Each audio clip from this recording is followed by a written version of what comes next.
ఝాన్సీ తెలుసా? జస్ ఎవరు ఆవిడ?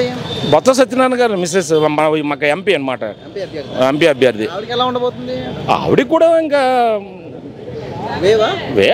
ఒకసారి ఇంకా తుఫాన్లో తుడుచుకోపెట్టిపోవడం. నేను 70, 175, 175, 25, 20 కంపల్సరీ. దాంట్లో చూడవలసిన పని లేదు. ఇంకా ఉండరు సార్. పవన్ ఉండరు, చంద్రబాబు నాయుడు ఎవరు ఉండరు, లేచిపోతారు అనమాట. ఇంక దాంట్లో సమస్య ఏం లేదు సార్. ఇంకా ప్రజాదరణ అలాగ ఉంది సార్. ఎక్కడికి వెళ్ళినా ప్రజాదరణ అలాగ ఉంది. ఈరోజు గన్నవరం చూసుకుంటే ఒక ప్రైమ్ మినిస్టర్ కూడా రారు, అంత జనాలు అతను చూడడానికి వస్తున్నారంటే ఎంత ప్రజాదరణ ఉన్న నాయకులు తెలియాలి కదా మనకి. ఈరోజు అదే కాదు, నేషనల్ మీడియా కూడా ఆశ్చర్యపోతుంది అతను చూసి. నేషనల్ మీడియాలు కూడా వస్తున్నాయి అతని దగ్గరికి. ఇతనికి ఇంతలో ప్రజల్లో ఎంత ఆదరణ ఏంటి, దేవుడా ఏంటి అని చెప్పేసి వాళ్ళు కూడా ఇది చేసుకెళ్తున్నారు. నేషనల్ మీడియా కూడా సర్వే. పార్టీ మనిషి ఎంత బాగా గొప్పగా చెప్తారు. నేను పార్టీ నేను ఒక సామాన్య ఆటో డ్రైవర్ సార్.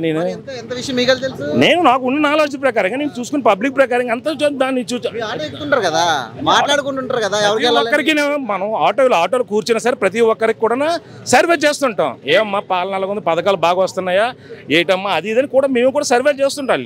ఇప్పుడు మంచి జరిగింది కాబట్టి మంచి అని చెప్తారు, చెడు జరిగితే చెడు అని చెప్తారు, అంతే తప్ప ఇంక దీంట్లో ఏమీ లేదు కదా. నల్లేరు మీద నడక సార్. అది నార్త్ కేకే రాజు గారు bumper majority sir. MP Botsa Jhansi గారు షూర్. బొత్స ఝాన్సీ తెలుసా అండి? తెలుసు తెలుసు. ఆయన ఇక్కడ బొత్స సత్యనారాయణ గారు మిస్సెస్. పరిస్థితి ఏమంటారు? ఆవిడే గెలుస్తారు. గెలుస్తారా? ఎందుకు గెలుస్తారంటారు? ఉన్నది జగన్ గారి తాలూకా ఫ్యానే మొత్తం అంతా లేకపోతే. అక్కడ బొత్స సత్యనారాయణ ఉన్నారు కదా, ఆయన లెగసీ ఉంటుంది కదా. మరి ఆయన సరే ఇక్కడ వస్తుంది సార్. ఆవిడే వస్తుంది. భరత్ లోకల్ అంటున్నారు, లేకపోతే భరత్ ఇక్కడ విద్యా సంస్థలు ఉన్నాయి, వ్యాపారాలు ఉన్నాయి, తాతగారు ఉన్నారు, చంద్రబాబు ఫ్యామిలీ ముగ్గురు కలిసి వస్తున్నారు. అయినా భర్తకి అవకాశం లేదా? బొత్స గారు ఆ మిస్సెస్ ఇక్కడే పుట్టారండి, వైజాగ్లోని. ఆ సంపత్తి కూడా ఉంది అందరికి.